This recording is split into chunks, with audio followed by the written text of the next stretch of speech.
meus amigos, obrigado pelo teu carinho, pela tua audiência aqui com o nosso canal. Vamos falar das últimas de Grêmio, porque o presidente Alberto Guerra está na Europa, está tentando trazer um reforço de lá. E nós vamos falar sobre isso, o nome que o Grêmio foi buscar lá fora. E aqui no Brasil, as movimentações também estão acontecendo por um reforço. Alex Santana, jogador que está no Corinthians, não vem ganhando tantas oportunidades por lá, entrou no radar do tricolor e há negociações avançadas por este jogador e nós vamos falar sobre ele a partir de agora. Te inscreve, deixa o like, ativa o sininho, vem comigo que eu tô contigo, porque a gente vai falar ainda sobre o caminho do Grêmio na Sul-Americana. Diogo, peraí, a gente não vai enfrentar o Alianza Lima? Vamos! Mas será que a gente não pode pensar um pouquinho mais? Como é que seria o nosso caminho até uma final? Por que não? Vamos sonhar, porque os dias dos jogos contra o Alianza Lima já foram sinalizados pela Conmebol e a gente vai falar sobre isso a partir de agora. Te inscreve, deixa o like, ativa o sininho, vem comigo que eu tô contigo e vamos falar das últimas de Grêmio. Eu quero começar falando com vocês, por óbvio, sobre o jogo de ontem ainda, né? A gente tem muitas colocações para fazer sobre a partida de ontem. Um jogo que nós vencemos o Juventude, tivemos raça, tivemos vontade, tivemos ímpeto desde o início dentro de campo, mas algumas falhas, elas ainda acontecem e vão acontecer por um tempo até que o Mano consiga colocar esse time nos eixos, né? A grande expectativa é esse primeiro período de data FIFA, já que o Grêmio volta a atuar apenas no dia 12 contra o Corinthians, depois para mais uma vez, e aí para por um mês, né, para o Super Mundial de Clubes, 10 dias de folgas para os atletas, depois retornam e aí sim começa a preparação para o segundo semestre, o tão sonhado tempo de espera, né, de parada que o Mano vinha falando e comentando há algum tempo e o Grêmio vai ter nos próximos dias. Algumas correções, algumas situações importantes. Por exemplo, o nosso ataque, gente. A gente tá perdendo muito gol, né? O Grêmio está construindo. E contra o Juventude isso aconteceu de novo. Contra o Esportivo Luquenho isso aconteceu, contra o Juventude aconteceu mais uma vez. Mas nós não estamos conseguindo ser efetivos. E ontem, mais uma vez, Bright White e principalmente o Kiki Oliveira. O Kiki é um jogador de uma raça, de uma vontade dentro de campo que a gente elogia bastante, né? Mas o Kiki ele vem perdendo alguns gols que são considerados imperdíveis, podemos dizer assim, né? Pelo menos não pode se perder porque a gente sabe como é que é o futebol. Uma hora a banca ajuda, outra hora a banca vira do avesso. E aqui quando a gente... É aquela velha história do quem não faz leva, né? E o Grêmio tá perdendo muitos gols dessa forma. Por enquanto, isso não vem fazendo tanta falta porque os adversários são mais fracos, mas constrói contra um Palmeiras, constrói contra um Cruzeiro, constrói contra um Flamengo, constrói contra um Corinthians. Tu não pode perder essas chances, né? Tu tem que fazer. E essa efetividade, ela deverá acontecer nesse período de data FIFA, deverá acontecer nesse período de treinamentos, essa calma, esse alívio que os jogadores tanto precisam para poder concretizar, elas vão chegar. Só que o Grêmio também entende que precisa contratar um centroavante. O Grêmio entende que Arezzo e Bright White são insuficientes para, por exemplo, um jogo de entrocamento, aquele jogo pesado, aquele jogo da pancada, aquele jogo do jogo de corpo mesmo, que o cara tem que pular para dar aquele cabeceio, que tem que ser maior que todo mundo ali, sabe? Aquele jogo truncado. O Grêmio entende que não tem este jogador. O Arezzo não é este cara. Bright White muito menos. Eu até brinquei com vocês há um tempo atrás aqui que o Bright White é aquele cara que não pula. Então o Grêmio vê que se pintar uma boa oportunidade nesta janela de transferências, precisa contratar um centroavante, mas um centroavante com esta característica, um jogador que pule, um jogador que vá pro entroncamento, que vá pra... Não é pra porrada, eu ia dizer pra porrada, mas não é pra porrada que a gente quer, né? A porrada no bom sentido, no caso, que suba, que tenha força, que tenha, né, que consiga ganhar jogo na força mesmo, é isso que o Grêmio entende que falta nesse momento pro ataque, mas claro, esses jogadores que nós temos também precisam melhorar muito, talvez com a confiança agora adquirindo com o processo de vitórias que o Grêmio vem conquistando, vem trazendo, aproximando o torcedor devagarinho, pouco a pouco, isso vai melhorar, assim pelo menos nós esperamos, né? Gente, vamos falar sobre outras situações importantes. Eu quero avançar com vocês para nós falarmos sobre mercado de transferências, contratações.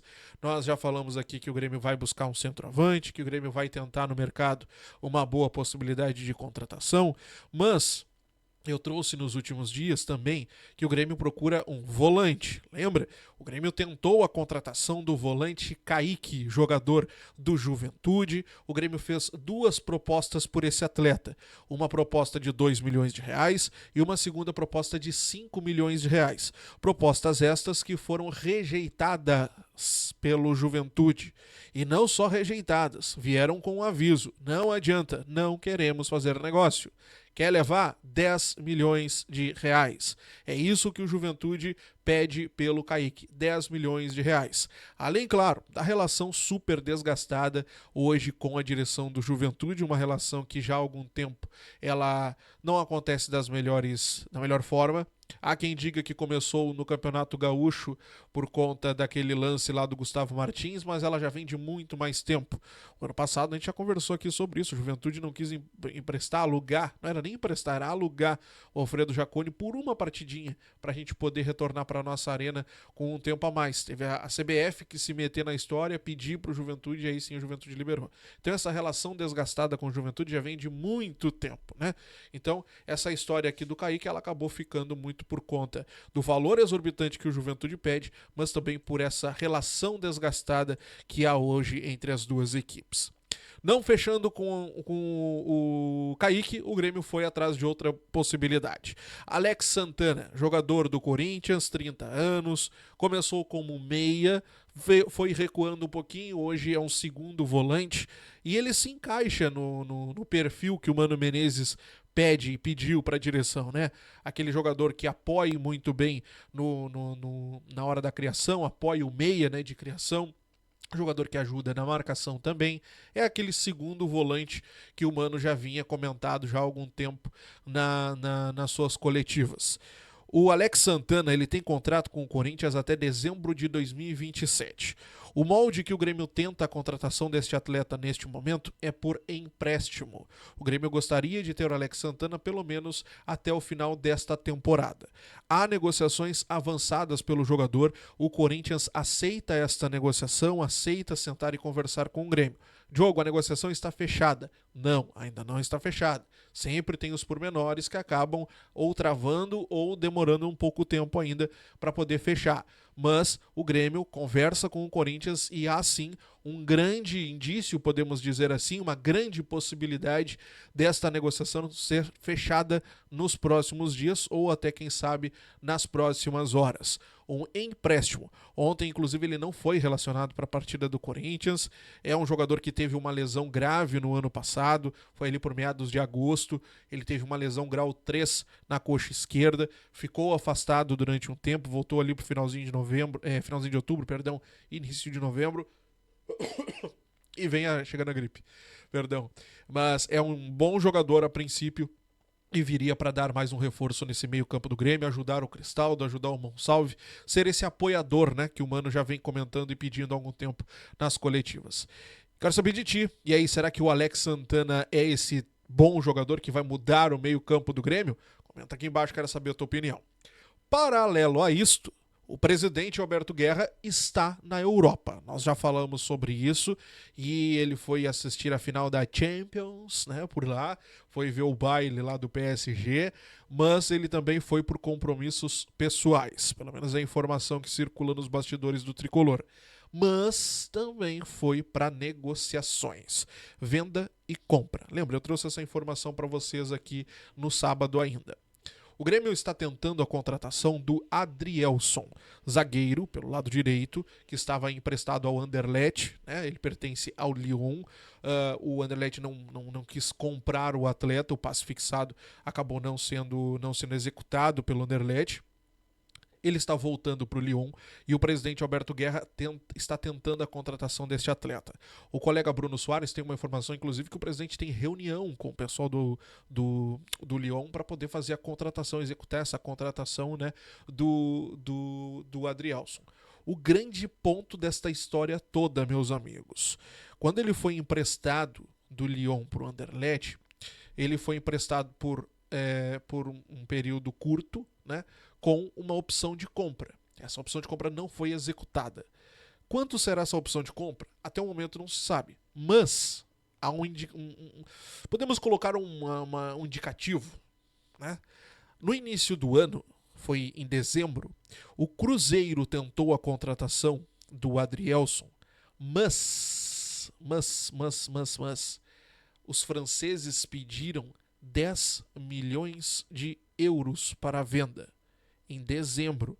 Vejam, ele foi emprestado em janeiro para o Anderlecht. E em dezembro eles pediram 10 milhões de euros.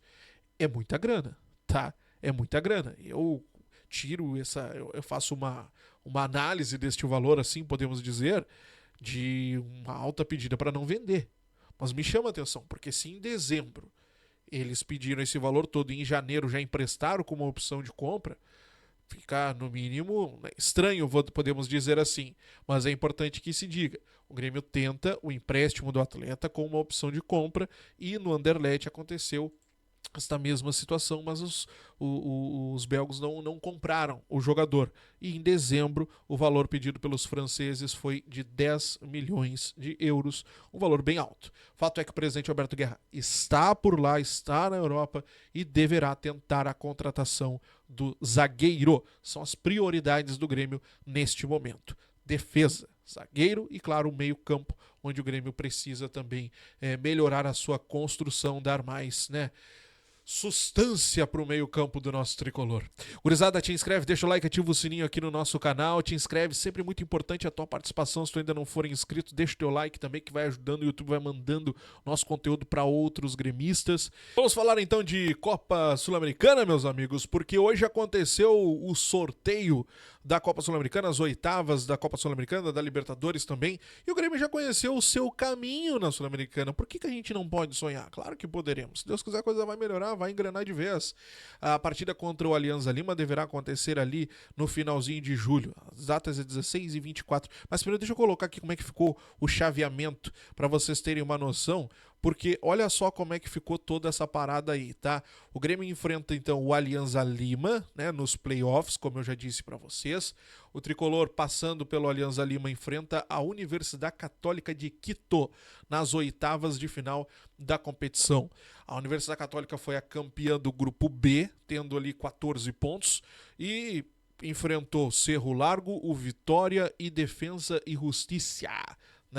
Então é um time que fez bonito nessa primeira fase aí da Sul-Americana, mas lembrando que a gente precisa passar pelo Alianza Lima, tá? Se avançar pelo Alianza Lima, no caso, e também pela Universidade Católica, o Grêmio ainda pode encarar ali o Independiente da Argentina, Universidade Católica do Chile ou o Guarani do Paraguai. Aí, se a gente avançar mais um pouquinho, vamos sonhando. Na semifinal, olha quem é que a gente pode pegar. O Fluminense de Renato Portaluppi. Hein? Olha só. Tem ainda o Bahia por ali, América de Cali. Há muitas possibilidades, meus amigos, mas a gente já conheceu pelo menos como é que pode ser esses nossos confrontos daqui em diante. O Grêmio tem que se reforçar e o torcedor tem que sonhar assim. Mas o Grêmio também precisa dar mais esperança, Ontem começou esse processo de esperança, eu até brinquei com vocês aqui no final da partida. O torcedor ontem conseguiu terminar o jogo do Grêmio finalmente comemorando com um sorriso e tudo mais. O time parece ter evoluído com o tempo de descanso da semana passada, o que renovou a esperança para que o Grêmio melhore no segundo semestre. Esse jogo contra o Alianza Lima, como eu disse para vocês, primeiramente ele estava sinalizado para agosto, mas a Conmebol antecipou as datas. Agora está para julho. As datas previstas são dia 16 de julho e o dia 23. São duas partidas. A primeira partida lá e a segunda partida na nossa arena. Então, os jogos dos playoffs da Copa Sul-Americana. Vamos sonhar, meus amigos, vamos sonhar, porque sonhar não custa nada e nós somos torcedores, nós somos gremistas e a imortalidade do Grêmio é justamente isso, não desistir jamais. Jamais desistir. O Grêmio é o time das façanhas. Te inscreve, rapaz. Te inscreve aqui no canal. Deixa teu like, sempre é muito importante a tua participação. Comenta comigo, quero saber os reforços do tricolor. E aí, Alex Santana é uma boa contratação. Adrielson ajuda a resolver a nossa zaga. Kahneman e Adrielson. E aí, Wagner Leonardo e Adrielson. Como é que vai ficar essa defesa aí? Tu acha que dá sustância ou não? Quero saber a tua opinião, comenta aqui embaixo. Grande abraço, meus amigos. Até a próxima, se Deus quiser. Tchau.